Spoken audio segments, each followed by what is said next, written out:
Bienvenue sur Parenthood, le podcast dédié à la parentalité. De l'envie d'avoir un enfant à sa conception, de la grossesse à l'accouchement, du postpartum au début et difficultés de l'éducation, ce sont des mamans et des papas qui viennent témoigner et partager avec nous leur vécu et leurs expériences, mais aussi des professionnels qui répondent aux questions que l'on se pose. Ici, on apprend, on se rassure et on déculpabilise. Alors, on respire un grand coup et c'est parti. C'est un épisode un peu spécial que je vous propose aujourd'hui, car il a été préparé et enregistré en collaboration avec Gilles Crétenant, responsable du programme Mencare en Suisse romande. Oui, vous vous souvenez ? Gilles avait participé au podcast à ses tout débuts et s'était confié sur son rôle de papa qui l'avait totalement bouleversé et lui avait permis de se trouver. Vous pouvez retrouver son émouvant témoignage dans le 6e épisode. C'est tout mettre en œuvre pour vivre ça bien et pour soigner le couple, parce que c'est dans la grossesse que se construit toute la famille. Donc construisez la vie de demain.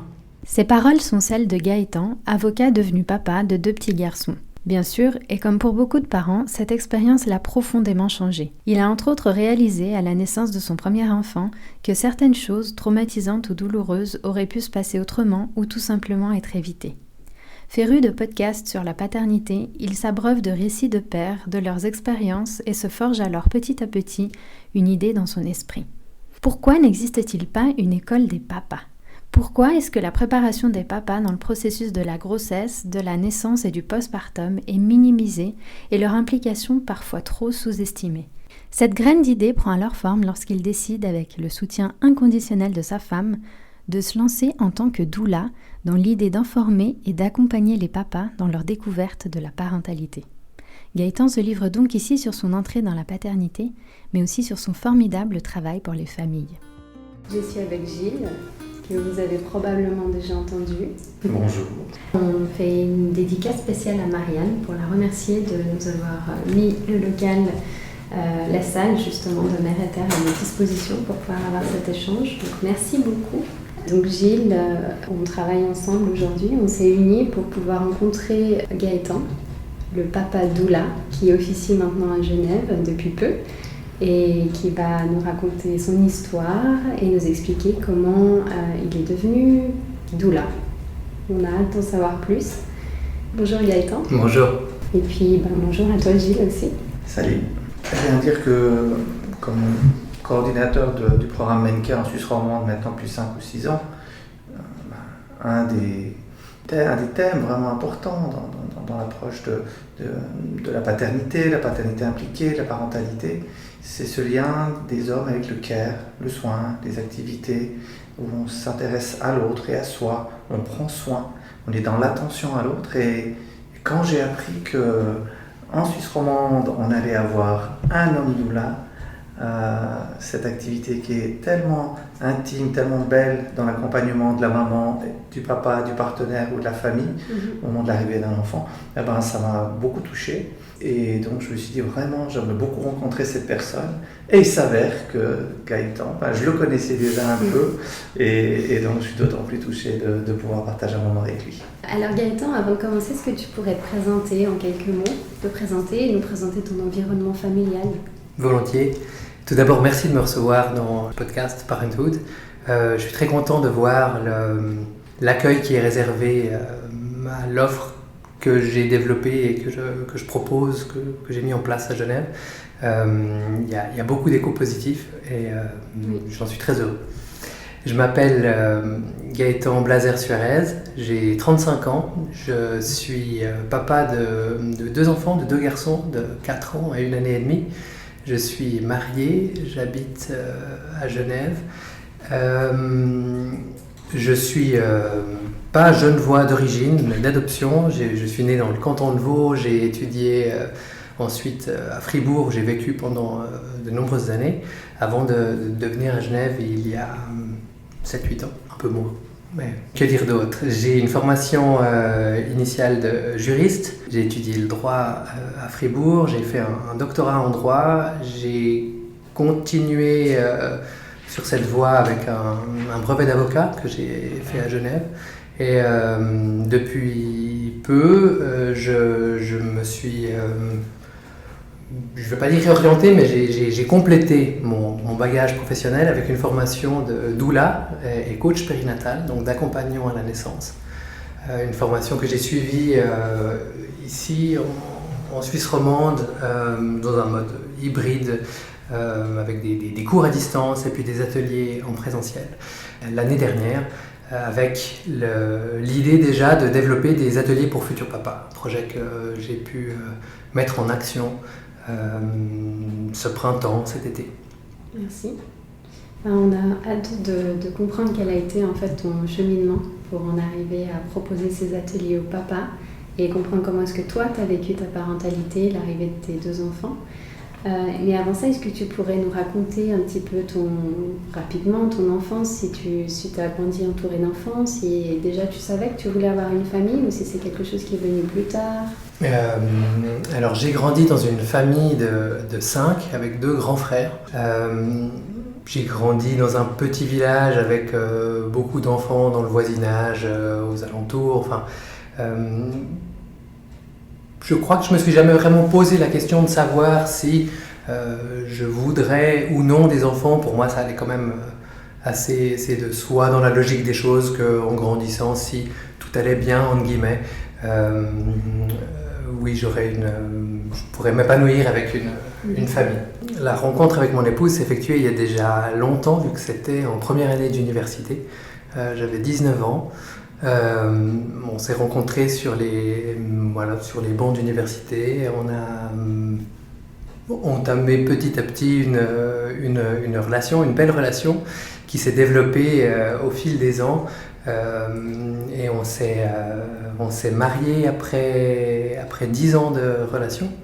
Petit à petit, dans le fil des choses, à un moment, on s'est dit qu'on allait essayer d'avoir un enfant. Et puis on a eu de la chance parce que ça a vite fonctionné une fois. Puis après, quand on a eu de nouveau envie, une deuxième fois.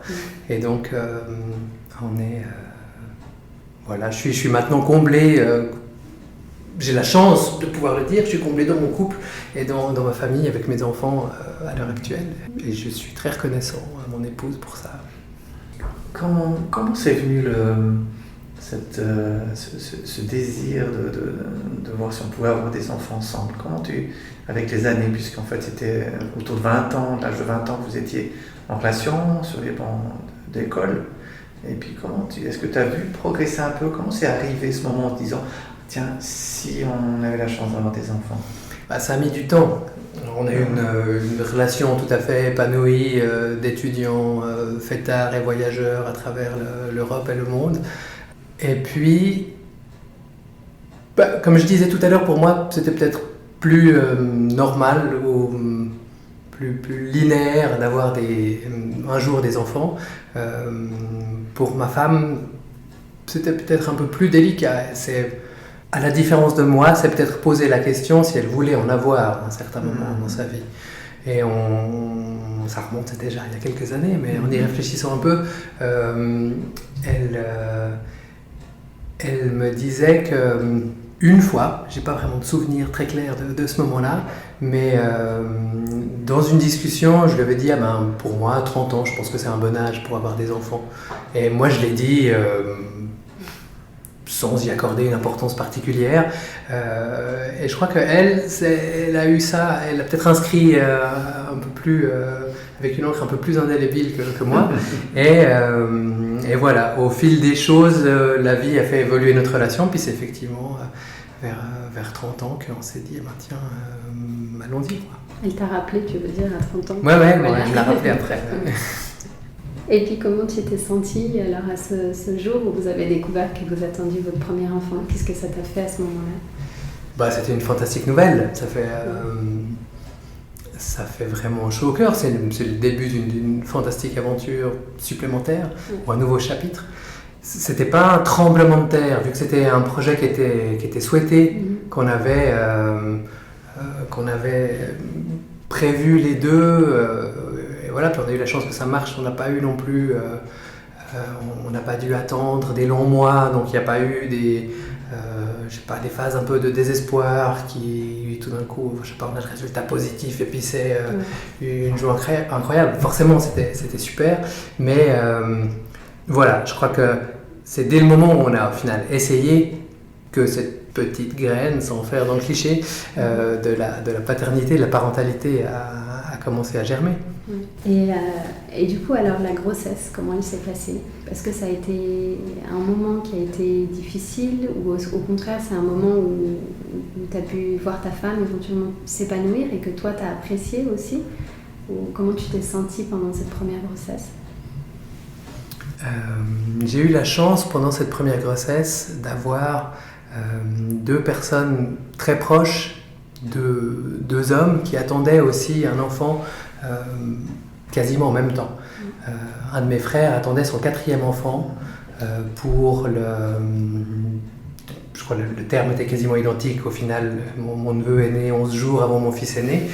Et mon cousin, duquel je suis très proche également, attendait une fille qui est née 2 mois après mon fils est né. C'est génial. Et en fait, on a bénéficié d'un petit réseau entre nous. Enfin, alors, évidemment, on se connaissait déjà très bien, mais en plus, c'était mon grand frère, donc on pouvait lui poser des questions s'il y avait des inquiétudes autour de la grossesse. Ils en avaient déjà eu 3 avant, ils étaient en train d'en vivre une 4e, donc forcément, ils étaient assez à jour en cas de questions, sans rajouter qu'en plus, ce frère-là est médecin, donc voilà, il y avait de quoi faire. Et donc, j'ai des très bons souvenirs de vie, d'avoir au cours de cette première grossesse de ma femme, des bons moments aussi de complicité familiale avec ce réseau privilégié. D'un point de vue plus spécifique, ma femme, elle a assez bien vécu cette première grossesse. Elle n'a pas été touchée par beaucoup de maux, en tout cas rien de très grave, quelques nausées, mais alors moi de l'extérieur, peut-être que je me rappelle m'être amusé de la voir dégoûtée parce que sur une terrasse il y avait un café qui était servi 5 tables plus loin, ce genre de choses-là, mais voilà, c'était une belle aventure, j'étais bien entouré, puis après on s'est aussi laissé guider dans ce processus sans prendre beaucoup d'initiatives. On y est allé de manière assez confiante. On a eu la chance que ça marche bien, et puis voilà, on a suivi cette voie, le sourire aux lèvres. Tu dis que tu étais accompagné par d'autres hommes qui étaient proches de toi.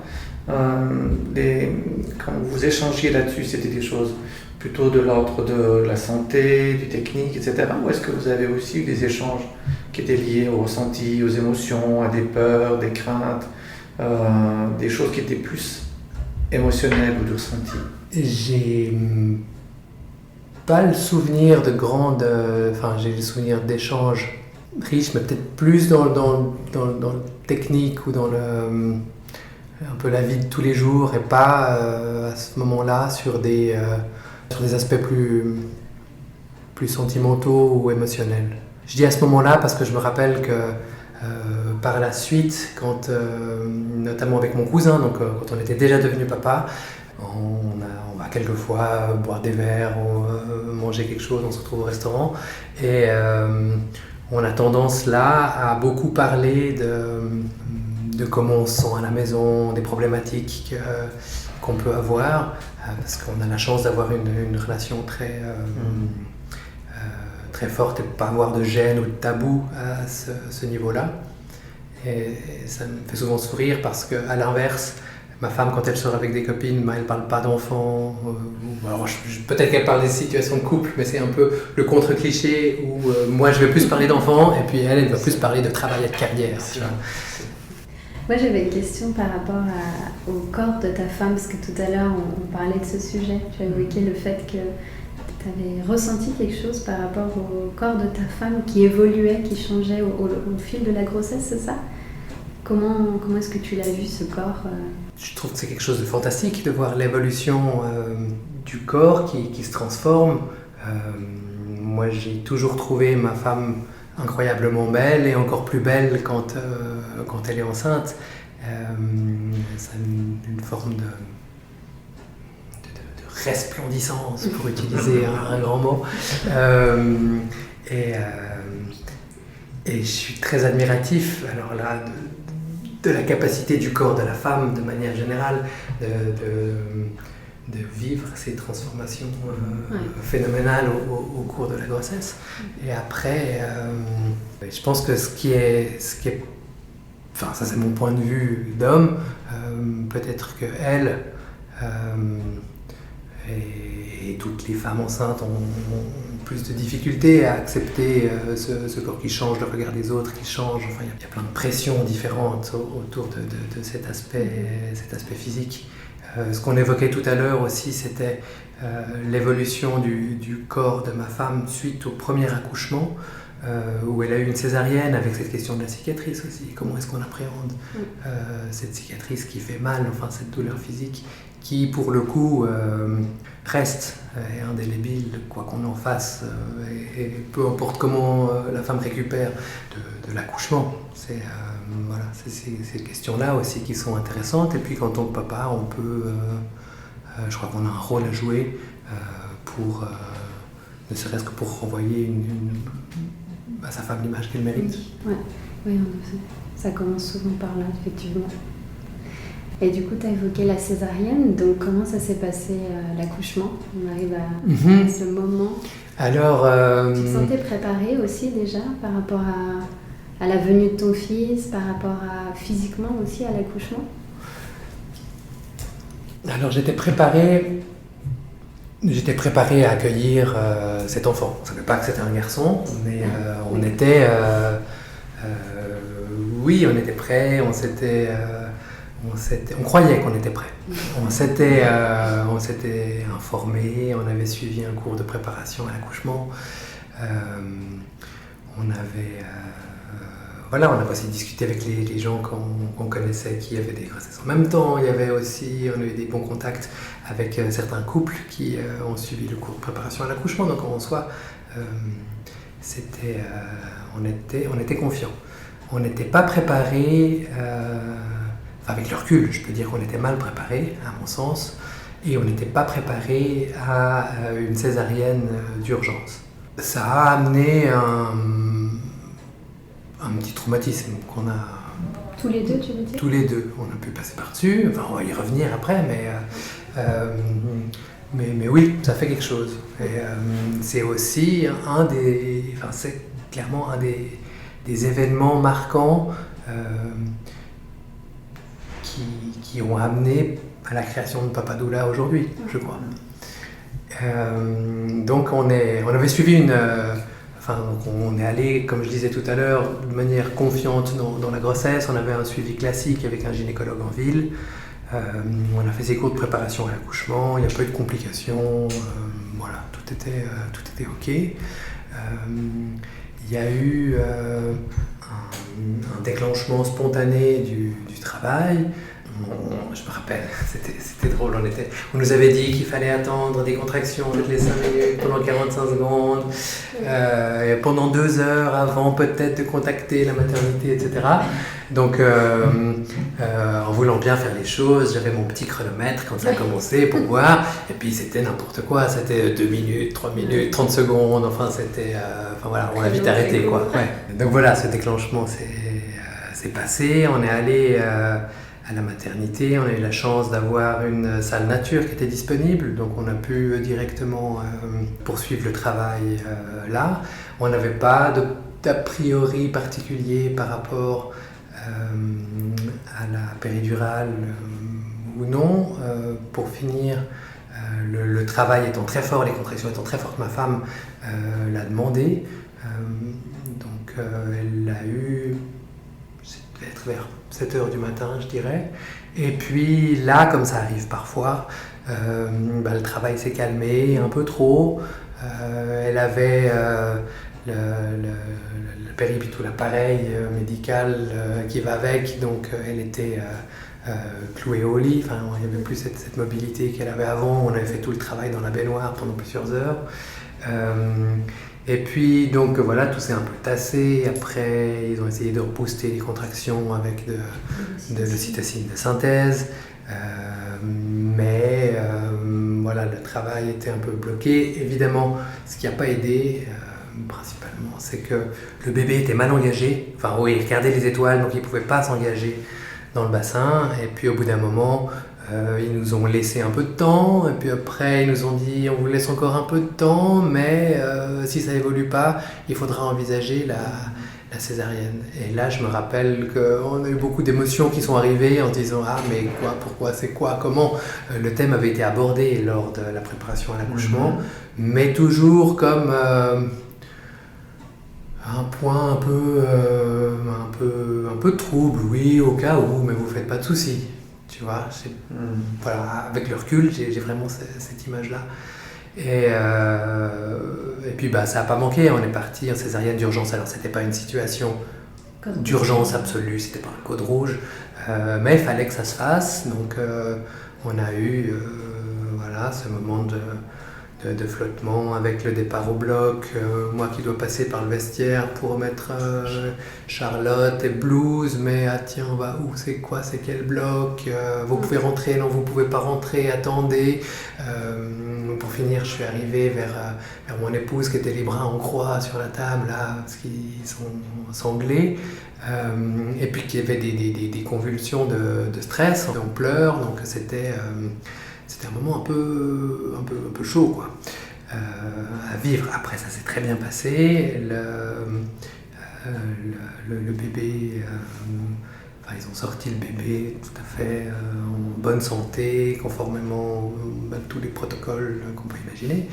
Et puis, ils nous l'ont amené emballé dans une petite couverture.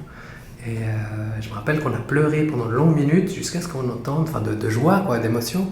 Et puis il y avait des infirmières ou du personnel médical qui était derrière et qui rigolaient et qui disaient ils savent même pas le sexe de l'enfant. Donc on a pu tout d'un coup soulever un petit coin de la couverture et voir de manière évidente que c'était un garçon. Ouais, ça résonne beaucoup dans ce que tu me dis. La première chose qui me vient, c'est ce projet de naissance, on en parle beaucoup. Donc c'est ce qui est prévu dans les maternités ou pour les sages-femmes indépendantes qui accompagnent des couples autour de la naissance. C'est vrai que souvent les professionnels disent on va parler de ces situations qui ne se passent pas exactement comme le projet souhaitait, mais est-ce qu'on va l'oublier ou pas? Est-ce qu'on ne va pas être dans le déni d'une complication, sachant que c'est une chose tellement magique qui arrive, la naissance, et c'est pas évident de se dire on a eu l'info, mais en fait évidemment qu'on l'a mis de côté parce que le projet qu'on souhaite c'est celui qui est le plus harmonieux possible et qu'on n'ait pas besoin, si c'est le cas d'une voie basse que vous souhaitiez, qu'on n'ait pas besoin de passer par une césarienne. Est-ce que ça tu as senti ça, tu as dit un petit mot là-dessus quand même, tu penses que vous avez été informé de ces scénarios, mais que voilà, vous avez dû vivre cette scène. On a été informés, mais on nous a dit que c'était un scénario possible. Enfin, je sais pas, j'avais dit que c'était le worst case scenario. C'est ça qu'on va voir. Alors que aussi au vu du taux de césarienne à l'heure actuelle, les deux devraient être présentés au même niveau, en disant qu'il y a quand même de fortes chances que ça arrive. Et à ce moment-là, voilà ce qui risque d'être compliqué. Et puis, c'est peut-être même dans ces complications-là que ça vaut la peine d'avoir une meilleure préparation. Donc, maintenant, dans les ateliers pour futurs papas, l'atelier consacré à la naissance, on parle d'accouchement, milieu hospitalier, d'accouchement physiologique, de tout ce qu'il peut y avoir. Et aussi concrètement on parle de la césarienne, de comment ça se déroule, et dans l'idée qu'ils aient vraiment tous les outils entre les mains pour arriver le plus préparé possible, ça se passe le mieux possible. Ça t'a manqué cet aspect-là? Cet aspect-là m'avait manqué, oui, c'est pour ça que j'ai voulu aussi mettre l'accent là-dessus maintenant. Oui, d'autant que j'imagine qu'avec cette situation, tu as pu te sentir impuissant. C'est quelque chose qui revient souvent de la part des papas, de ce que j'entends. Le moment de l'accouchement, le moment où la douleur des contractions est vraiment intense, il y a beaucoup de papas qui disent souffrir, de voir leur femme souffrir, qu'ils aimeraient pouvoir la délivrer, l'aider. mais que voilà, ils arrivent à trouver en fait leur place, s'impliquer autrement, en étant présents, en les coachant, en parlant, en les massant aussi, enfin voilà.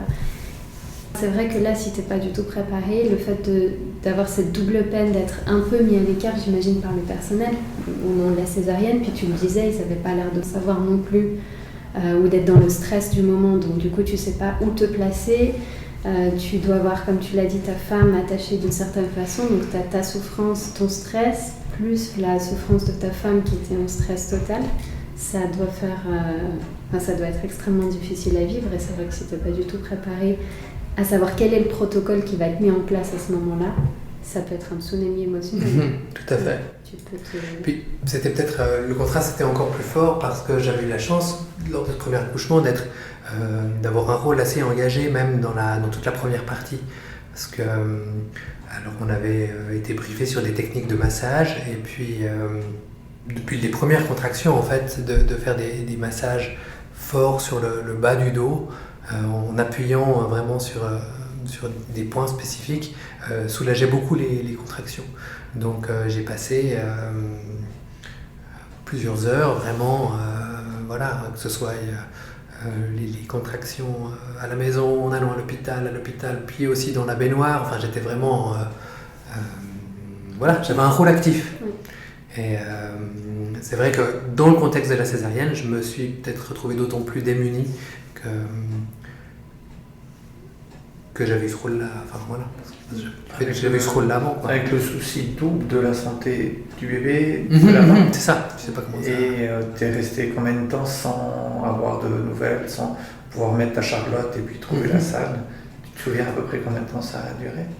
Je pense que c'était des questions de minutes, tu vois. Et qui devait paraître tellement long. Ouais, tout d'un coup, on se dit mais pourquoi j'ai pas arrêté enfin, Et après, ça dure aussi, c'est ça aussi qu'on n'a pas forcément en tête quand on parle de césarienne, c'est que une fois que le moment d'émotion est passé dans le bloc, eh ben, l'intervention chirurgicale n'est pas terminée pour autant, donc il y a toute la suture. Et puis c'est quelque chose de très important aussi parce que voilà, c'est la santé de la femme, de la mère qui est en jeu, et c'est aussi le déroulement de grossesse ultérieure qui se joue à ce moment-là. Alors évidemment, on n'y pense pas, mais voilà, l'utérus cicatriciel est un facteur de risque pour une deuxième, des grossesses suivantes. Donc bref, l'intervention chirurgicale se poursuit, et en tant que papa, on se retrouve avec notre enfant de retour dans la salle d'accouchement, son maman, son partenaire, et à devoir faire les premiers soins avec l'aide d'une sage-femme, à faire du pot à pot. C'est des moments magiques, j'en garde des très bons souvenirs, mais voilà, ça a duré, je ne sais plus maintenant exactement, mais pratiquement 2 heures, je pense, avant qu'on retrouve mon épouse en salle de réveil. Et puis, alors pour moi, ça m'a semblé une éternité, mais j'ose pas imaginer pour mon fils nouveau-né qu'est-ce que ça a représenté pour lui de ne pas avoir sa mère auprès de lui pendant ce laps de temps, de ne pas pouvoir avoir du pot à pot immédiat, de ne pas pouvoir essayer la première tétée tout de suite, enfin ce genre de choses-là.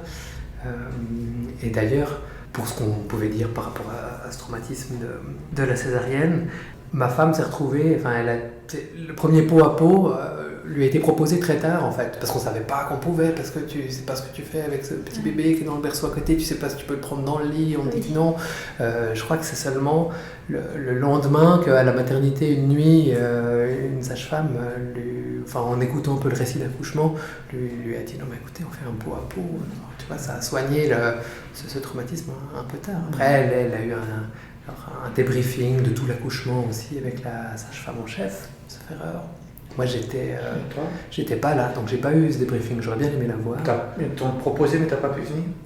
Ils l'ont fait quand j'étais pas à la maternité. Ils me l'ont pas proposé. Je crois que c'est a posteriori que j'ai su qu'il y avait eu. Ouais. Voilà. C'était spontané, c'était pas quelque chose qui était organisé pour que vous soyez... Oui, je pense que c'était organisé, mais avec un court délai. Voilà. Et j'ai dû suite à l'accouchement de mon fils, j'avais dû travailler encore un jour pour clore certains dossiers, pour après avoir une période de congé. Donc voilà, c'est pendant cette journée-là que ça s'était fait. Puis sur le coup, c'était pas grave. J'avais aussi évidemment une mémoire plus... j'avais un autre point de vue peut-être plus objectif de ce qui s'était passé dans tout ce déroulement de l'accouchement que ma femme qui était en plein travail. Mais a posteriori, oui, ça m'avait manqué. Et je me rappelle qu'une semaine après la naissance de mon fils, qui est né un jeudi à midi et quart, on s'est trouvé donc le jeudi suivant à midi et quart à la maison, dans notre cocon, sur notre canapé, au salon, à fêter symboliquement la petite semaine de vie de ce nouveau-né. Et puis là, je me rappelle qu'on a pleuré les deux en se disant qu'on était heureux, mais qu'on avait eu une naissance qui était pas celle qu'on aurait souhaité. Et à partir de là, je pense que j'ai conscientisé que ça avait été un problème, et puis on a pu travailler dessus, et puis le soigner, et puis aujourd'hui, c'est plus un problème. Oui, sans aller jusqu'à l'accouchement traumatique, même si ça reste toujours, c'est défini, il y a des critères, il faut quand même savoir que 40% des mamans et 60% des papas disent quelques mois après que leur accouchement, il a été difficile. Et ils ont un souvenir qui n'est pas traumatique, on ne parle pas de syndrome traumatique, là on parle de souvenirs qui ne sont pas super positifs. Et pour l'anecdote, toi tu as participé au film La naissance d'un père, parmi les 18 papas qui ont témoigné à ce film qui a été fait par SAVMNR.ch, pour qui je travaille, et on s'est connus là. Et quand vous êtes venus avec vos enfants, quelques mois après le tournage, quand le film était réalisé, eh bien, ce qui m'avait énormément surpris sur les 12 couples qui avaient pu venir sur les 18 pour cette rencontre, avec les enfants, on avait une crèche carrément pour organiser tout ça, c'était super. Ce qui m'avait beaucoup marqué, c'était deux choses. La première, c'est que ces femmes entendaient leurs hommes parler de l'intime, répondre à ces questions autour de la naissance, dans le film, ce qui est le cas, et elles étaient toujours des grands yeux. Certaines m'ont demandé est-ce que je peux avoir toutes les 45 minutes de l'interview de mon homme, parce que j'ai jamais entendu parler comme ça. Ça, c'est un élément. Et le deuxième élément qui m'a beaucoup marqué, c'est que beaucoup parmi les 12 couples qui étaient présents n'avaient pas débriefé l'accouchement encore des semaines et des semaines après celui-là, voire des mois ou des années. Exactement. Et maintenant, ce qui se passe dans beaucoup de maternités, pour information, c'est qu'il commence à y avoir quand même une attention pour le postpartum. Et si un couple sent qu'il y a quelque chose qui n'a pas été top, soit la maman, soit le papa, soit les deux, il faut vraiment s'adresser directement pour réussir à avoir des rencontres avec des spécialistes pour pouvoir débriefer, parce que ça nous enlève un poids, ça permet de mieux comprendre et d'avoir une vision extérieure. Je pense que ça, c'est bien pour l'équilibre après du couple et des couples parentaux qui se créent à ce moment-là. Tout à fait. Ouais. Et dans les ateliers pour futurs papas, c'est aussi un sujet qu'on aborde, la possibilité d'avoir un débriefing médical, et puis aussi évidemment la nécessité d'en parler au sein du couple pour mettre tout à plat, pour évoluer ensemble dans la même direction. Et après, les rencontres postnatales, elles permettent aussi aux futurs pères devenus pères d'échanger là-dessus, s'ils en ressentent le besoin. Et c'est vrai que ces entrevues dont vous parlez, c'est les entretiens de vécu d'accouchement qui existent effectivement déjà dans plusieurs maternités. J'avais une question aussi par rapport à... Donc, tu expliquais que tu t'es pas senti préparée pour cette option qu'avec la césarienne, cette possibilité. Tu as senti que le personnel médical, lui, était préparé aussi à savoir s'occuper de toi, à savoir te ménager aussi à ce moment-là, dans ce moment qui était hyper stressant, et que toi, tu n'étais certes pas prêt, mais est-ce que eux sont formés en fait à s'occuper aussi des papas, au plus de la maman et du bébé? Oui, en tout cas dans mon expérience, les sages-femmes qu'on avait eues, qui étaient très bien, qui nous avaient suivis pendant tout le long de l'accouchement, elles nous avaient dit sur le moment comment faire, comment ça allait se passer. Est-ce que tu dirais que ce traumatisme, il est encore là, ou le fait d'en parler, à chaque fois tu sens que ça va de mieux en mieux pour toi ou... Je pense que c'est plus... alors, évidemment, pour clarifier, ça n'a pas été un traumatisme au sens médical, on va dire. Voilà, c'était une expérience traumatisante. Ça veut dire que tu arrives à dormir. Voilà, tout à fait. Ne pas ces symptômes. Je faisais partie du 60% des papas a posteriori disent avoir un aspect négatif par rapport à leur expérience de l'accouchement. Non, maintenant je crois que je suis passé par-dessus, mais c'est... je sais pas, j'ai pas de boule au ventre quand j'en parle, enfin tu vois, tout va bien. Et c'est aussi grâce à la deuxième grossesse et au deuxième accouchement que ce traumatisme a été soigné. Oui, c'est à ça que je pensais en fait. Je me suis dit, à ce moment où tu te dis avec ta femme, par exemple, voilà, on est prêt, on a envie d'en avoir un deuxième, et que tu apprends la nouvelle, est-ce qu'à ce moment-là, il y a quelque chose qui reste et que du coup, pendant toute la grossesse, tu dis cette fois-ci, ça, je vais le faire différemment, cette fois-ci, ça sera comme ça, cette fois-ci, voilà. Alors, ça a pris 2 ans. Quand mon fils aîné avait 2 ans, qu'on s'est dit, tiens, est-ce qu'on part pour un tour, quoi. On se sent prêt, on a l'énergie, la disponibilité pour ça. Mais il faut dire que là, la question de l'accouchement était déjà avait déjà été traitée en soi. Je me rappelle qu'à la visite gynécologique post-accouchement, donc 6 semaines après la naissance de mon fils aîné, ma femme allait chez son gynécologue qui lui a dit il avait eu le rapport de l'accouchement, tout ça, et il dit une césarienne, c'est très bien, comme ça pour les suivants, on pourra planifier. Et puis c'était pas quelque chose qu'il fallait dire à ma femme, ses poils se sont hérissés, elle s'est dit mon Dieu, non, c'est pas ça que je veux.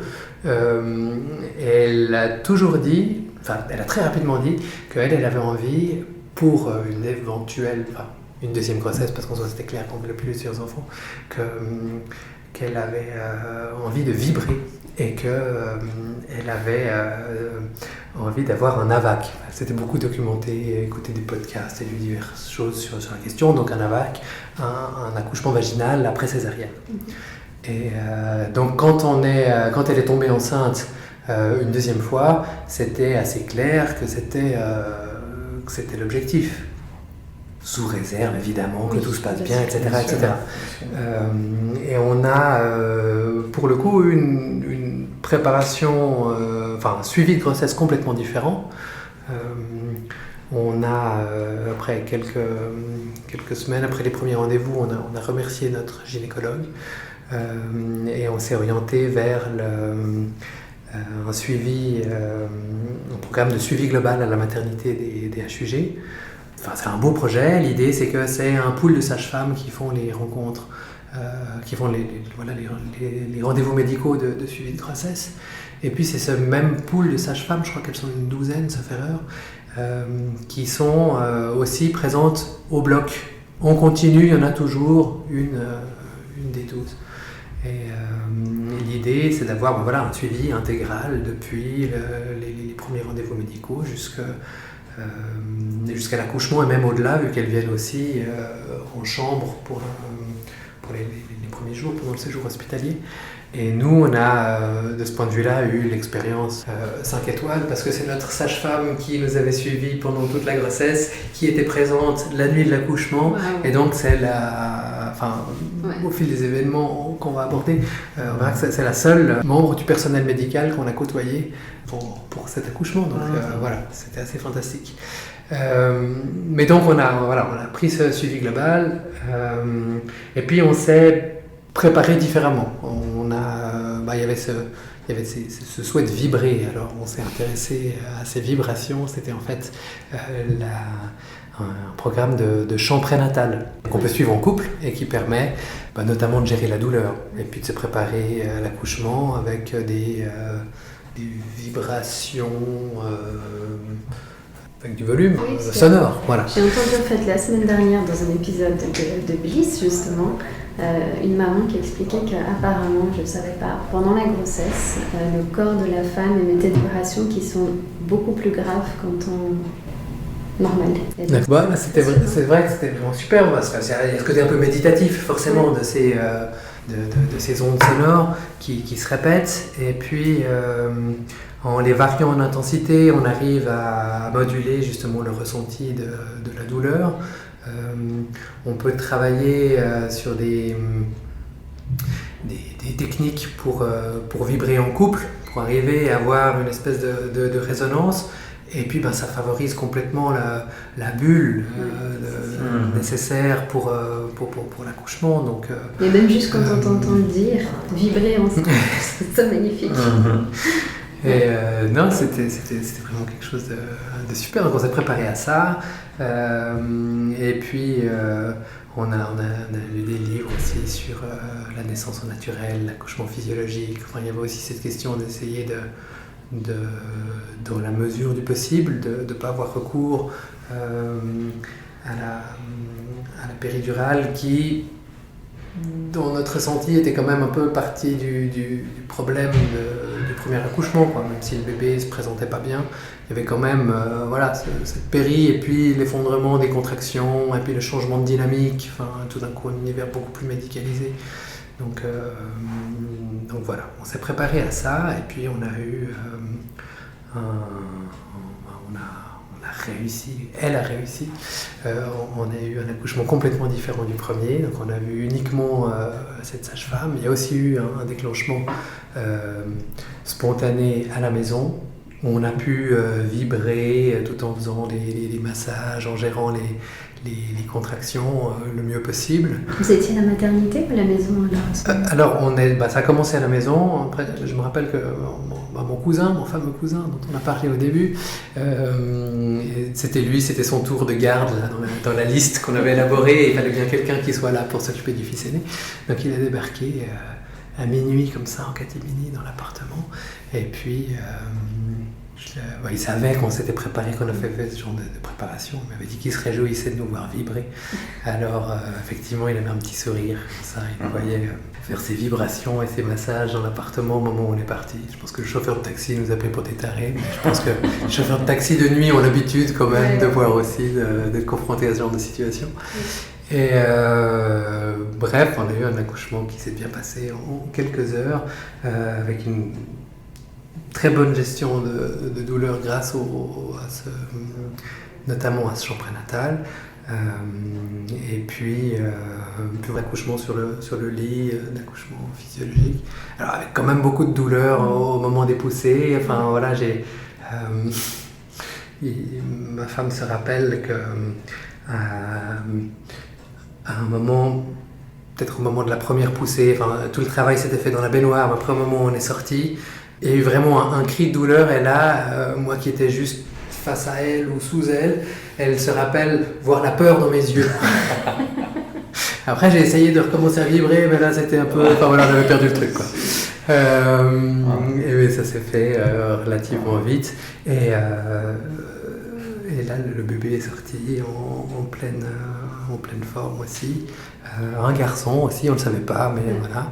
Et puis là, il y a eu ce moment magique où on était dans notre petit cocon. On est resté pendant 5 heures dans cette salle d'accouchement, parce que je crois que la sage-femme du suivi un peu dit non, c'est bon, c'est occupé, quoi. Ils ne nous ont pas chassés de cette salle. C'était fantastique. Et on est resté on a pu faire du pot à pot, on est resté avec notre enfant nouveau-né comme ça, emballé tous les trois. On a vraiment pu tisser ce qu'il faut, ces premiers instants précieux qu'on n'avait pas eu la première fois, qu'on a pu avoir. C'était quelque chose d'assez magique. Oui, ça a l'air. Et je voulais juste revenir sur, à ce moment-là, du coup, tu disais il y avait seulement la sage-femme qui vous accompagnait. Oui, alors on a vu que elle qui restait. Alors je sais pas, là pour le coup aussi j'étais très engagé dans le truc, donc je sais qu'elle venait, qu'elle repartait, mais elle nous a vraiment laissé dans notre salle. C'était la pénombre, parce que c'était entre minuit et 4 heures du matin, et je crois qu'on avait un petit truc, un dispenseur d'huile essentielle, donc là on avait on avait essayé de couper toutes les lumières possibles, tous les néons et tout ça. Il y a juste au moment de l'accouchement où le protocole veut qu'il y ait au minimum une autre sage-femme qui vienne, juste pour les quelques minutes avant et après. Donc à ce moment-là, elle appelle une collègue en disant voilà, c'est ça. Mais ça s'est fait tout à fait. On a vu aucun médecin, on va dire. On a vu cette deuxième sage-femme, et puis après on nous a laissé tranquille jusqu'à la relève des gardes à 7h30, ou je sais pas, on a pu passer en chambre tranquillement. Il faut dire aussi que c'était C'était en plein Covid, je ne sais pas quelle vague c'était, mais il y avait aussi cette problématique que dès le moment où on passait en chambre, le père devait partir, officiellement. Voilà. Après, je ne sais pas comment c'était fait dans la pratique, mais il y avait ces consignes-là, donc c'est aussi pour ça qu'ils nous ont... je pense que c'est aussi pour ça qu'on a eu la chance de pouvoir rester tranquillement dans la salle d'ac. C'est génial en tout cas. Vous êtes réapproprié en fait le deuxième accouchement. Ouais, voilà. C'est comme ça que je l'ai vécu. Ma femme a sans doute... Voilà, je sais pas. On peut pas ressentir cette douleur en tant qu'homme. Quand on participe à un accouchement, voilà, il y a certainement... je sais pas, son souvenir n'est pas aussi rose que le mien, mais globalement, oui, on a eu une très bonne expérience dans ce contexte. Et puis après, ça a continué. C'était cette période Covid, donc c'était un peu particulier, notamment pour la rencontre avec mon fils aîné qui ne pouvait pas venir à la mat. Donc il fallait attendre. C'était un peu cette tension entre quand sortir pour que ma femme puisse se reposer, pour que l'enfant soit en forme, quoi. Enfin, c'est toujours aussi un peu réconfortant d'avoir ce soin continu à la mat. Et puis voilà, la rencontre avec toute la famille qu'on souhaitait. La première rencontre était faite par écran interposé sur WhatsApp. On a les photos, tu sais, la capture d'écran avec le petit cadre. Ouais. Merci en tout cas pour ce récit d'accouchement, ces deux récits. Et j'imagine que ça a continué à forger en fait ta volonté de te lancer en fait. Alors je sais pas si là à ce moment-là tu avais déjà l'idée d'être doula. Pas du tout. Et si c'était par opposition à ce que tu avais vécu au premier, que là tu t'es dit que voilà il y avait deux façons de vivre les choses, comment ça s'est fait alors? Ça c'était peut-être évidemment un deuxième gros marqueur dans toute cette évolution que j'ai pu avoir ces dernières années. Quelques mois plus tard, mon deuxième fils a eu une grosse bronchiolite. Il a dû être hospitalisé pendant pratiquement 2 semaines quand il avait 6 semaines. Donc voilà, c'était un gros truc. Donc il était hospitalisé au HUG. Et puis ma femme qui allaitait, elle était quasiment constamment là auprès de lui. J'essayais tant bien que mal de la relayer, de lui dire qu'elle pouvait partir quelques heures. Enfin, évidemment, aussi passer du temps avec notre fils aîné. Et je me rappelle que pendant ces après-midi que je pouvais passer à l'hôpital avec mon bébé dans les bras qui avait plein de tuyaux qui sortaient de partout, j'écoutais notamment des podcasts aussi, des récits de pères, ce genre d'histoire-là. Et c'est revenu plusieurs fois dans un après-midi. Plusieurs pères qui disaient que on demande un permis pour tout et n'importe quoi, mais il n'y a pas de permis de papa. En gros, c'était un peu ça l'idée, tu vois. Et ces petites-là, je me suis dit, mais c'est quand même fou. Alors, je ne suis pas un père exemplaire, enfin, je fais du mieux que je peux, je me débrouille, mais j'aimais aussi, surtout, cette idée d'avoir... tout ce travail qui avait été fait pour ce deuxième accouchement, que j'avais trouvé absolument... qui était... la récompense avait été incroyable, tu vois, le contraste de l'un à l'autre. Et puis qu'est-ce qu'il y avait eu entre les deux? Il y avait eu de l'implication, de l'information, essayer d'en avoir toujours plus. Une préparation plus optimale, on va dire. Et puis là, je me suis dit, on pourrait réfléchir à une... pas une école des papas, tu vois, j'ai pas cette prétention-là, mais voilà, c'est là, à partir de là où il y a eu ce projet un peu d'accompagner les pères pendant ce processus de grossesse où trop souvent, à mon goût, de ce que j'entends, les papas ils sont là, ils accompagnent la maman, puis verront bien quand le bébé sera là, on apprendra à faire le bain, changer des couches, puis ce sera chouette, tu vois. En sous-estimant l'importance de l'implication dès le plus tôt possible, quoi. Et voilà, à partir de ce moment-là, il y a eu cette petite graine qui est venue, qui a été aussi...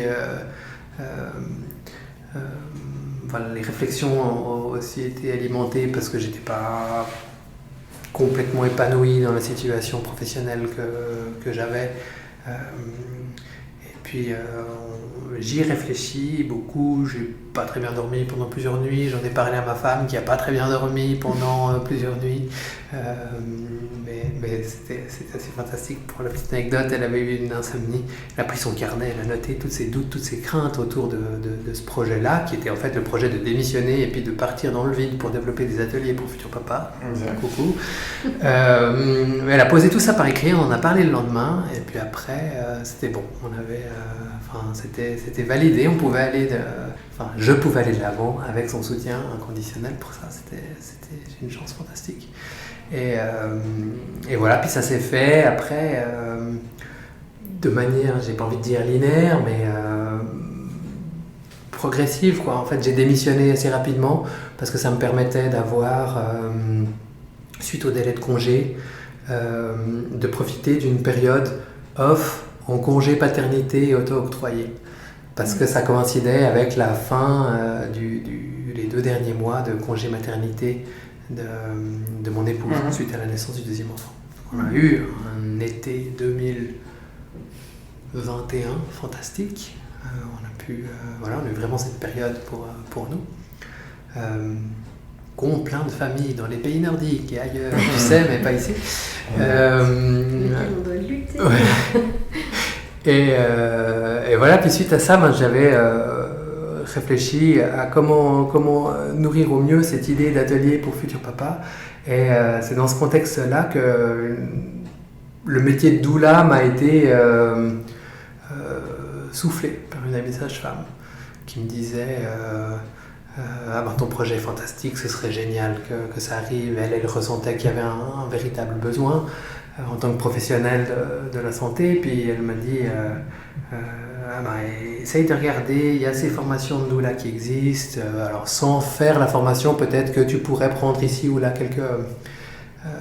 suivre quelques modules et puis voir comment faire. Et en m'y intéressant un peu, je me suis dit ok, je me suis inscrit et j'ai fait cette formation. Je me suis renseigné d'abord en amont si c'était ok d'être homme pour venir. D'autant plus que il y a une formation, la première formation que j'avais vue, qui est une formation qui dure aussi assez longtemps, c'était pas forcément ce que je recherchais, comment elle était, comment elle est construite, mais un prérequis, c'était d'être femme et d'avoir accouché. Alors je sais pas si ça a changé, j'ai pas contrôlé, mais je me suis pas intéressé plus en avant. Je me suis dit cette porte-là est fermée, et j'ai trouvé cette autre formation qui est justement partie en ligne, et qui est une formation proposée par une école internationale, mais avec des rencontres et puis des vrais week-ends, des journées de formation complètes ici en Suisse romande, puis qui était aussi sur un laps de temps un petit peu plus court, donc ça me convenait bien. Mais là j'ai appelé justement pour savoir si elles étaient ok. Et puis j'ai été très bien accueilli, c'était super. Je trouve que c'est vrai que, comme je l'ai dit en préambule, pour moi, doula, c'est le summum de l'attention à l'autre, et dans une démarche intégrée comme tu le fais, il y a du sens. Et c'est vrai que l'accueil inconditionnel, ça fait partie de ces premières conditions lorsqu'on travaille autour, pour et avec l'humain. Et d'entendre cette formation doula qui dit on y va, que ce soit un homme, une femme, une autre personne, on y va. C'est pas ça qui compte. Ce qui compte, c'est qu'on soit en présence pour ses papas, ses mamans, ses partenaires, peu importe, les personnes qui sont là autour. Je trouve que c'est vraiment un signe très très réjouissant. Et c'est vrai que ça me fait plaisir de voir aussi que c'est une sage-femme qui le propose, parce que c'est vraiment qui intervient avec des professionnels maintenant de la périnatalité autour de la place du père, du partenaire. Dans leurs institutions, je vois beaucoup de professionnels qui sont frustrés parce qu'elles font du mieux qu'elles peuvent, mais elles ont des contraintes institutionnelles lourdes, ils ont des missions précises, c'est la maman, c'est le bébé, et il y a beaucoup de frustration, et de dire d'être ouvert et de dire on y va, on peut avoir d'autres personnes qui viennent. Pour moi, je trouve que c'est fantastique. Donc je voulais déjà juste te dire à quel point je trouve que c'est génial que tu fasses ça, que tu te lances là-dedans et puis que tu offres ça à la population romande, même si tu es à Genève, francophone, j'imagine. Alors la première idée que j'avais, c'était effectivement de proposer des cycles d'ateliers avec des rencontres hebdomadaires sur 3 semaines. Et ça, ça se fait. Enfin, évidemment, j'habite à Genève, c'était plus facile de développer ici. Et puis c'est ouvert maintenant. Enfin, c'est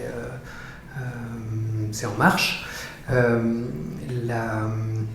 Une perspective d'évolution pourrait être de proposer un programme un peu plus condensé sur une journée et puis de le faire ailleurs dans d'autres villes de Suisse romande. On m'a déjà un peu demandé ça, puis ce qui est aussi assez fort avec ce réseau doula, en fait, et ça a confirmé aussi a posteriori que c'était une bonne décision de faire cette formation, c'est que il y a d'autres doulas dans d'autres cantons, dans d'autres villes qui m'ont dit c'est super, mais tu sais, j'ai un espace, on pourrait venir, on pourrait faire un truc. Donc voilà, il y a des pistes qui sont ouvertes pour un papa doula off ailleurs, en Suisse romande, voilà, en francophonie, pourquoi pas. En l'état, je le propose en français. Évidemment, à Genève, ce serait une idée de le proposer en anglais. Il y a quand même une forte communauté d'expats. Je suis à l'aise en anglais, mais il y a quand même un vocabulaire très technique. Ça va me prendre un petit peu de temps. Enfin, voilà, c'est quelque chose que je pourrais proposer, mais c'est une perspective d'avenir. Je me demandais comment tu t'es senti du coup de passer sur deux plans. Premièrement, de passer du plan à avoir son travail, sa stabilité professionnelle, à se lancer d'un coup, comme tu disais, dans ce projet qui avait l'air au premier abord un peu fou, même génial. Et puis le deuxième aspect, on en avait discuté, Gilles, c'est aussi le fait de passer d'un corps professionnel qui est très cadré, très patriarcal, qu'est le droit, à celui de cet univers assez bienveillant, informatif aussi de la naissance. C'est des grands changements, ouais. Alors déjà sur le plan personnel, pardon, je me suis lancé dans le vide, mais j'ai au final assez rapidement retrouvé un pourcentage, un travail à temps réduit, à temps partiel, en tant que juriste. Donc là, je travaille à 50% depuis quelques mois. Et c'était... ça a facilité toute cette transition aussi, parce qu'il n'y avait plus cette inquiétude, ce stress financier de comment on perd un revenu, mais comment est-ce qu'on va tourner, quoi, simplement. C'est cool d'avoir des idées peut-être un peu folles, comme tu dis, mais voilà. Pourtant, elles ne sont pas folles. Hein. Non, c'est ça, mais c'est vrai qu'à première vue, tu dis, mais qu'est-ce qu'il fait, quoi. Donc, voilà, j'ai trouvé ce travail qui est très intéressant en demeurant, et j'ai trouvé là, avec cette rentrée récente, un bon équilibre entre justement mon 50% au bureau. Je dis, j'ai mon travail, puis j'ai mon projet. Voilà. Et j'ai 30% là pour Papa Doula. J'ai une journée où je m'occupe des enfants, et l'un dans l'autre, ça... j'ai une bonne dynamique qui est peut-être plus cadrée, très juridique au travail. Et puis les lundis, hop. Les lundis sont... J'ai changé de perspective sur les lundis, tu sais, depuis que j'ai les lundis Papa Doula. Ouais. C'est assez fantastique. Ouais. D'un point de vue plus large, ce changement de monde, du coup, il n'est pas total non plus. Je suis très agréablement surpris de l'accueil qui m'est réservé quand je me présente en tant que doula, qui lance ce projet pour les futurs pères. Parce que ce qui revient le plus, c'est genre... waouh, génial, il y a tellement besoin, bravo, voilà. Je te souhaite plein de succès, tout ce que tu peux imaginer. Donc ça, forcément dans les moments de doute qui entourent chaque projet que tu lances, et quand j'ai ce genre de feedback, je me dis je le fais pas pour rien, quoi. C'est cool. Cette bienveillance qu'il peut y avoir autour dans ce monde de la périnatalité, je la ressens aussi vis-à-vis de mon projet. Donc c'est que des bonnes choses à prendre. La transition avec le métier d'avocat qui est effectivement très, très codifié, très patriarcal, très, très genré. il y a certainement plein d'avocats que je connais qui se sont dit mais qu'est-ce qu'il va faire là-bas, tu vois. Mais heureusement c'est un milieu qui a beaucoup de défauts, mais en général les gens ont quand même eu l'intelligence sociale suffisante pour pas venir me le dire en face, tu vois. Pour le penser, mais tranquille. C'est vrai que ce qui m'a impressionné, c'est le fait que tu aies décidé, et surtout comme tu l'as exprimé, cette discussion que vous avez eue avec ta compagne, elle a dormi une nuit dessus, ou 2 ou 3 peut-être, et puis d'un coup elle dit ok on y va, parce qu'elle était dans le bain avec toi. Ça m'impressionne énormément. Je trouve que c'est une preuve de confiance réciproque qui est magique. Oui. C'est ce qu'il y a de plus fort dans un couple, c'est de pouvoir vivre ces moments-là, d'être ouvert à l'inconnu et de lâcher prise aussi. Hein. Alors ça, cette confiance-là, c'est clair que ça a contribué au fait que, parce qu'elle était avec toi et pas à côté de toi. Et puis, en général, quand il y a des événements comme ça aussi forts, parce que là, à ce moment-là, tu n'avais pas ton job à 50, en général, il y a d'autres motifs, surtout du côté des hommes, qui sont des fois beaucoup plus impérieux. Ça veut dire des expériences qui se passent très mal, des traumatismes, un burn-out, un licenciement, des choses qui font tout d'un coup, à un moment donné, on se recentre en tant que personne, et puis on se dit, là, je vais m'écouter moi, pour une fois, et pas seulement ce qu'on me dit gentiment de faire, avec les privilèges qui vont avec ce qu'on me dit de faire, mais aussi les coups. Et toi, à part cette double naissance, hein, qui n'est pas rien, hein, qui a cette histoire que tu as construite autour de l'arrivée, est-ce que tu avais d'autres motifs qui t'ont aussi permis de réussir à passer ce cap et dire on y va? Alors je ne vais pas dire que j'ai pris cette décision ou que j'y ai réfléchi à la limite du burn-out, parce que c'est faux. Ce serait, ou peut-être si j'avais continué comme je le faisais pendant encore plusieurs années, enfin, je ne ressentais pas cette limitation-là. Ce que je ressentais dans ma profession, dans l'exercice du métier d'avocat comme je le faisais avant, c'est que il y avait une dynamique conflictuelle, quoi. Quand tu fais du judiciaire, c'est une partie contre une autre partie. Et puis, voilà, tu amènes des arguments qui sont construits, qui doivent tenir la route, mais il y a toujours une partie de mauvaise foi. Enfin, c'est très conflictuel et c'est très stérile, dans mon expérience. Les cas prennent du temps, au final personne n'est content parce que toi tu t'énerves avec tes confrères, parce que les clients s'énervent entre eux, parce que... enfin voilà, c'est vraiment... J'avais envie d'avoir la perspective, un avocat permet de résoudre les choses, résoudre les situations conflictuelles et d'avancer. Au final, on s'enlise très souvent dans les conflits. C'est mon expérience personnelle, en tout cas. Et je me rendais compte que c'était pas quelque chose qui allait me convenir sur le long terme, quoi, enfin, sur le plus long terme. Et avec ce changement de voie, ou cette voie parallèle, j'ai vraiment l'impression qu'on peut mettre des choses en place, tu vois, ce côté de... Alors c'est pas de la prévention de conflit, en faisant avec des guillemets, quoi, la préparation à la paternité, mais c'est vraiment participer à mettre en place les bases de nouvelles familles, de nouvelles... voilà, assister la naissance de nouveaux parents, c'est quand même quelque chose que le droit ne nous permet pas. Est-ce que tu dirais, toi, que c'est le fait d'être devenu papa qui t'a changé dans ta profession aussi? Ou t'aurais fini à un moment ou un autre par te lasser quand même de ton métier? Non, je pense que dans ma nature, je suis pas quelqu'un qui est fait pour vivre avec trop de conflits autour de moi.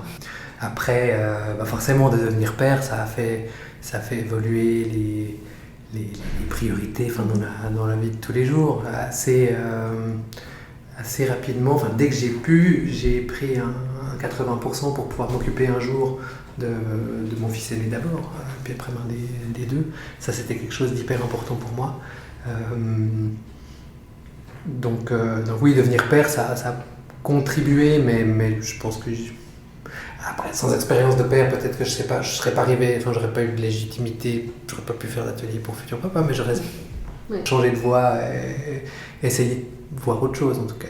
Ouais, tu parles d'expérience de père. Est-ce que tu pourrais identifier des compétences que tu as améliorées ou renforcées depuis que tu es papa?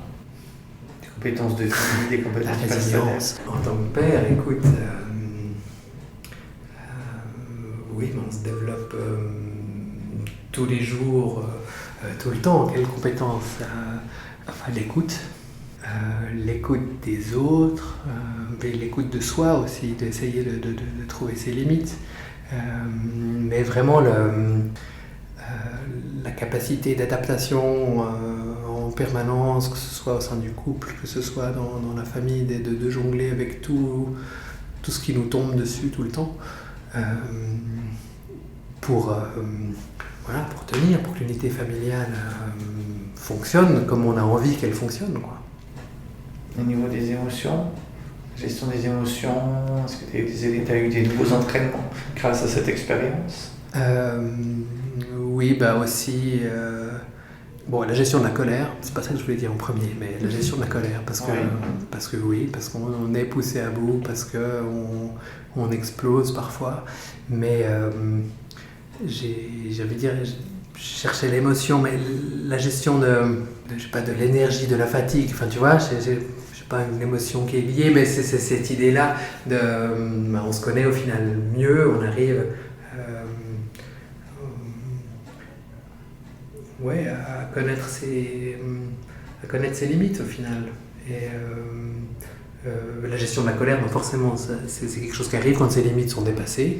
Parfois, quand on s'en rend compte, on essaye d'analyser, de comprendre ce qui a fait que c'est arrivé. Puis forcément, moi je m'aime pas quand je m'énerve contre mes enfants pour une raison ou pour une autre. Donc j'essaye de déconstruire ça pour pas que ça se reproduise, tu vois. Ouais, mais je suis pas du tout un papa parfait. Et puis je sais que personne l'est, mais en tout cas, oui, on développe, on se regrandit de la paternité. C'est une expérience absolument fantastique. C'est pour ça qu'on recommence, tu vois.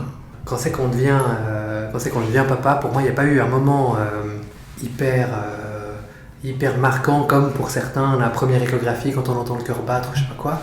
Mais en y réfléchissant, en préparant notre rencontre et à d'autres occasions, je me suis dit que moi, en fait, mon premier souvenir de papa, c'était même avant le test de grossesse, de la première grossesse. Tu vois, donc on n'avait pas la confirmation médicale il n'y avait pas ce signal-là. Mais tu sentais, tu savais. Mais oui, parce qu'on avait, c'était désiré, souhaité, on avait calqué par rapport au cycle menstruel, quelle était la bonne période et tout.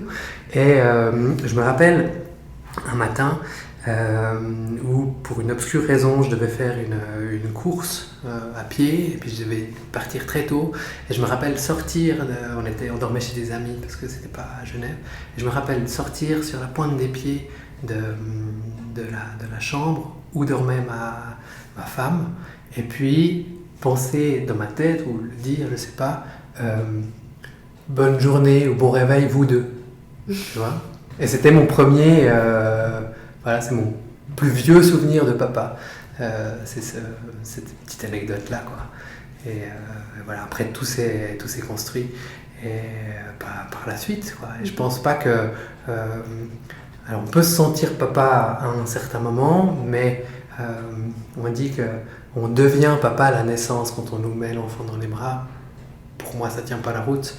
Et c'est d'ailleurs pour ça que j'ai appelé, je fais des ateliers pour futurs papas, mais je mets systématiquement le futur entre parenthèses, parce que l'idée c'est que peut-être des pères peuvent venir dans le cadre d'une deuxième grossesse ou une grossesse ultérieure, quand même participer aux ateliers, évidemment, la porte n'est pas fermée, mais c'est aussi l'idée qu'en fait on est déjà papa dès le moment où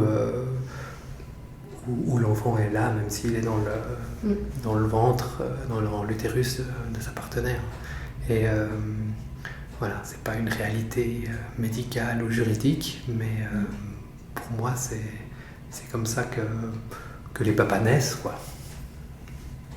Moi, je pense à l'entrée en parentalité. Ça veut dire que cette entrée en parentalité, en paternité, elle n'est pas inscrite à un moment donné. Et elle s'inscrit dans toute une vie. C'est vrai que si je rebondis sur ton expérience, moi, évidemment, que j'ai fait aussi de l'autonomie, on n'en a pas parlé aujourd'hui, hein, c'est des moments qui sont précieux et fantastiques à vivre avec sa compagne pendant la grossesse, mais évidemment que les naissances, ça a été très marquant. Mais moi, mon souvenir je suis papa concret, c'était en voiture quand on est rentré de la maternité. Je roulais avec ma compagne, et puis ça faisait quand même 10 ans qu'on roulait ensemble, on a fait toute l'Europe en voiture, et puis au bout d'un moment, je sais pas pourquoi, je me retourne derrière et je vois un bout de chou derrière là, et je lui dis ah oui, il y a quelque chose quoi.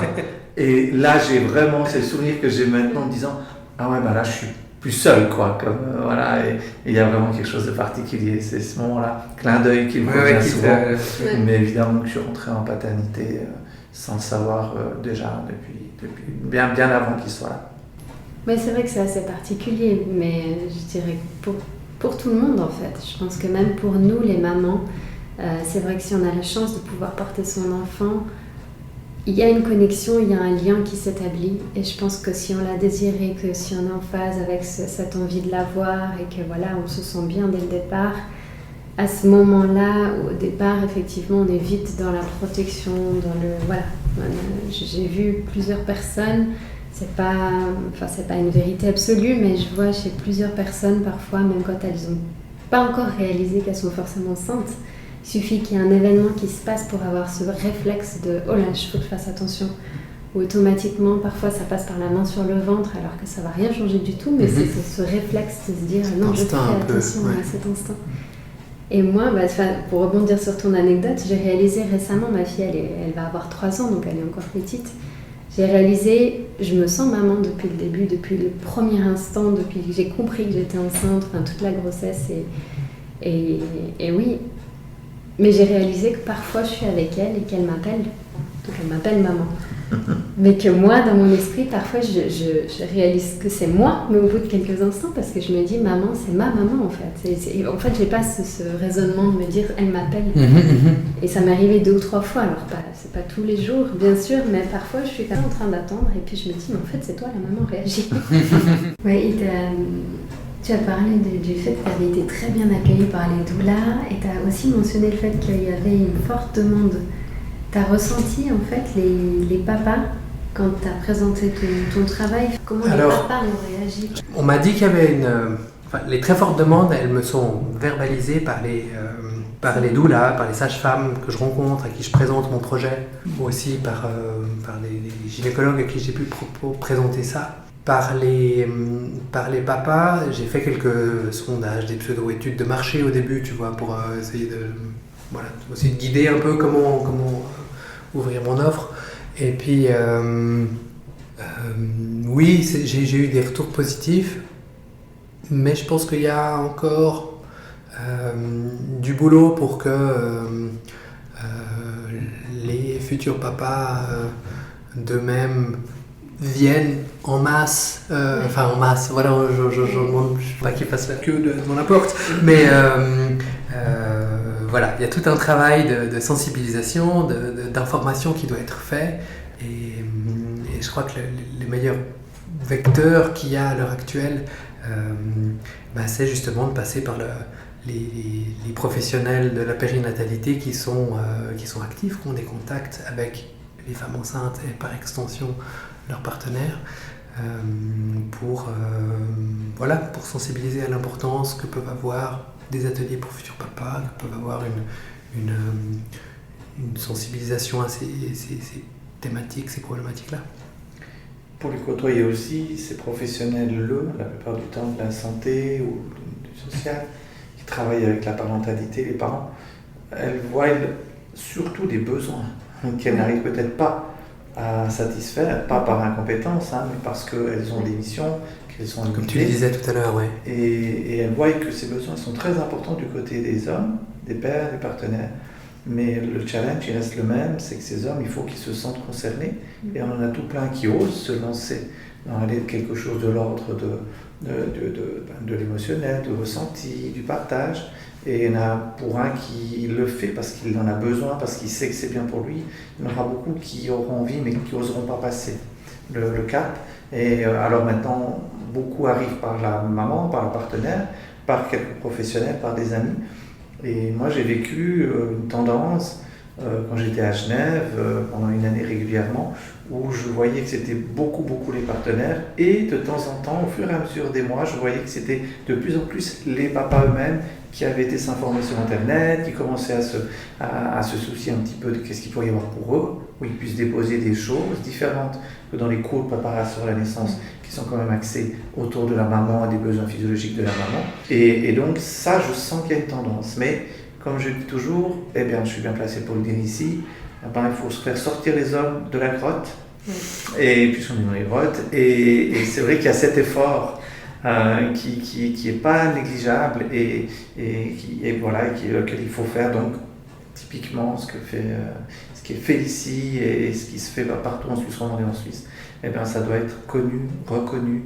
Au fur et à mesure que ce sera connu, ce sera accessible, il y aura plus d'hommes qui oseront venir parce qu'il y a un petit peu quand même un territoire un petit peu inconnu qui n'est pas à nous, c'est un nouveau territoire et il n'est pas à acquérir mais il est à découvrir et à se faire plaisir de découvrir parce que c'est une grande richesse que de pouvoir partager autour de cette aventure que de devenir parent. Tout à fait. C'est ça, je pense qu'il y a, je ne sais pas si on peut parler de déclic, mais voilà, ça prend un peu de temps et puis après forcément, quand ça marche, il y a le bouche à oreille aussi, les papas contents, satisfaits de ce qu'ils ont obtenu, on parle autour d'eux et puis voilà, l'évolution se fait. Ouais. Oui, ce serait le plus précieux en fait, c'est vrai. Et justement, toi, comment est-ce que tu travailles? Après, tu as parlé des cycles, donc tu fais 3 rencontres. Alors, c'est des cycles de 3 ateliers hebdomadaires, donc chaque lundi soir pendant 3 semaines. Il y a un premier atelier qui est consacré à la période de la grossesse, un deuxième atelier consacré à l'accouchement, et puis le troisième atelier, c'est sur le postpartum. Et en plus de ces 3 ateliers, il y a une rencontre postnatale qui est proposée. Donc là, suite à la naissance de l'enfant, les participants sont invités à revenir en 4e semaine pour une session plus d'échange, plus informelle, on va dire. Dans les 3 ateliers, j'essaye de... ça se déroule en petits groupes, de 3 et 8 participants à peu près. L'idée, c'est que ce soit une discussion participative et guidée au travers de tout le programme que j'ai élaboré.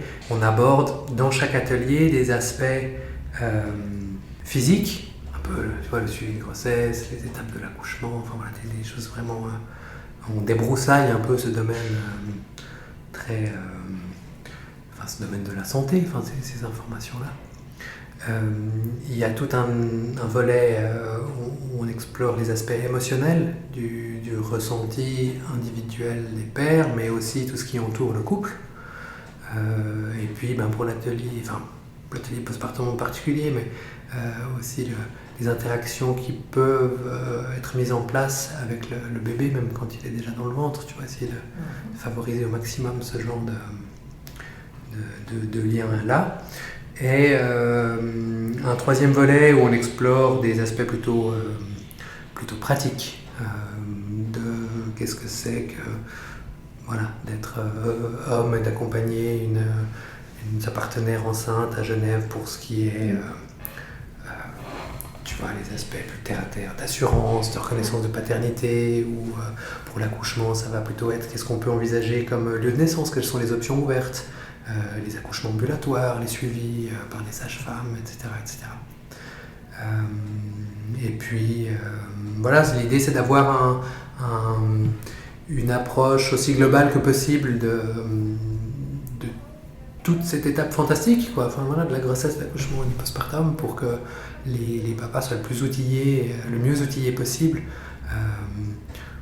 pour faire ce qui leur parle le plus, qui parlent le plus à leur couple, qu'ils arrivent avec des infos, mais qu'ils en parlent, qui mettent ensemble leur dynamique familiale avec leur partenaire. Par rapport au fait que tu as fait une formation de doula, donc est-ce que aussi tu vas assister, accompagner des accouchements, ou est-ce que tu vas te focaliser sur les ateliers destinés au papa? Ma première idée, comme j'ai dit tout à l'heure, c'était j'ai fait cette formation de doula pour alimenter ces ateliers qui étaient l'idée zéro. Et puis, en fait, en faisant cette formation, je me suis dit que ça collait tout à fait au truc. Doula, c'est quoi? C'est apporter un soutien émotionnel, affectif, informationnel tout au long de la grossesse, a priori pour la femme enceinte, mais aussi pour son entourage direct et donc pour son partenaire. Et c'est pas du tout quelque chose que j'avais en tête au début. Et puis au cours de formation, en suivant ça, en me documentant, en étudiant tous ces aspects-là, je me suis dit que oui, c'est quelque chose que j'aurais envie de proposer. Alors, on y va étape par étape, mais je propose également des suivis individuels pour des futurs pères qui ressentiraient le besoin, soit parce qu'ils ne se sentent pas d'aller même dans un petit groupe d'hommes pour exposer ce qu'ils ont à dire, mais qui ont un besoin particulier ou qui ont quelque chose de spécial dans leur expérience de vie ou dans la grossesse. Voilà. Et donc ce suivi individuel, il est ouvert au père, mais il est aussi ouvert au couple. Et je pourrais, dans ce cadre-là, également accompagner des couples dans jusqu'à l'accouchement, jusqu'au postpartum. Oui, c'est quelque chose qui m'intéresserait. Les premières rencontres que tu as déjà faites avec plusieurs futurs pères, qu'est-ce que tu en gardes maintenant, comme ça, spontanément? Tu en gardes quoi? Je garde des très bons souvenirs vraiment d'échanges très riches. Et je trouve c'est des belles dynamiques parce qu'au début, ils arrivent, ils se connaissent pas. Et puis, ils essayent autour de la table. Salut. Et assez vite, je propose des petits exercices de visualisation. Prenez quelques minutes, imaginez, on se met dans telle situation, machin. Tu poses sur le papier 2-3 trucs, puis on en discute. Et là, très rapidement, les langues se délient. Ah ouais, toi aussi, machin, tu vois. Puis en fait, en quelques minutes, il y a une bonne cohésion qui s'installe. En tout cas, c'est la chance c'est ce qui s'est passé là. Et ça fonctionnait bien. Et puis, alors voilà, on a un créneau horaire de 2 heures, 2 heures et demie parce qu'il faut aussi mettre une limite. Mais on a aussi souvent débordé. Alors aussi parce que peut-être que mon contenu était un peu dense et que tu vois, je dois l'adapter, mais aussi parce qu'il y avait une bonne réception, parce qu'ils avaient envie, parce qu'ils posaient des questions, parce que je disais mais ça on va laisser de côté, non s'il te plaît, tu vois. Ça, vraiment cette dynamique d'enrichissement mutuel était très belle, quoi. Ça c'est peut-être le meilleur souvenir que je garde de ces premières rencontres qui ont eu lieu. Dans le même style, moi je me demande ce qui te plaît le plus dans la parentalité, le fait d'être papa aujourd'hui de tes 2 petits. C'est vraiment l'émerveillement constant, quoi. Chaque jour a une surprise, une nouvelle, quelque chose qui vient s'ajouter. Enfin, il se développe et c'est juste génial de les voir grandir et s'épanouir individuellement et ensemble. Leur dynamique de leur tandem est fantastique. Là, ils commencent à avoir aussi des belles interactions, à développer des jeux et on rigole, quoi. C'est chouette. C'est toi aussi, Gilles, je me rappelle que tu m'avais dit que tu apprenais aussi beaucoup de tes enfants, maintenant qu'ils étaient adolescents ou adultes. Le lien que tu avais avec eux aussi, elles, c'était qu'ils t'enrichissaient et qui t'avaient vraiment, déjà premièrement, t'avaient aidé en fait à sortir de ce travail qui te plaisait plus. Et c'était eux qui avaient été ce tremplin pour toi et qui t'avaient sauvé en quelque sorte. Et puis là, aujourd'hui, tu disais que c'était tes enfants qui te permettaient de comprendre le monde tel qu'il était aujourd'hui. Oui, mes enfants, ils m'ont donné le sens de la vie et je les remercie tous les jours. Gaëtan, si tu pouvais dire quelque chose à des parents et surtout des jeunes papas romans qui s'apprêtent à avoir un enfant, qu'est-ce que tu aimerais leur dire De se faire plaisir, d'être curieux et d'essayer d'aller plus loin et de comprendre. Et voilà, de vraiment essayer de tout mettre en œuvre pour vivre ça bien et pour soigner le couple, pour vivre ça bien, parce que c'est dans la grossesse, si on s'adresse au papa enceint, que se construit toute la famille. Donc, construisez la vie de demain. Merci Gaëtan pour cet échange très riche. Merci à vous. Merci Gilles. Merci à vous deux. Merci d'avoir écouté cet épisode et à très vite sur Parenthood. Les cycles ont lieu tous les 3 premiers lundis du mois. Toutes les informations sont disponibles sur le site internet papadoula.ch. Il y a également le compte Instagram papa_doula. On peut le suivre, il y a toutes les infos, toute l'actu qui est sur ces 2 supports. Et les ateliers sont proposés à la salle d'activité du commerce Mer et Terre, qui se situe donc dans le quartier des Grottes, juste en dessus de la gare à Genève, les lundis soirs à 19h.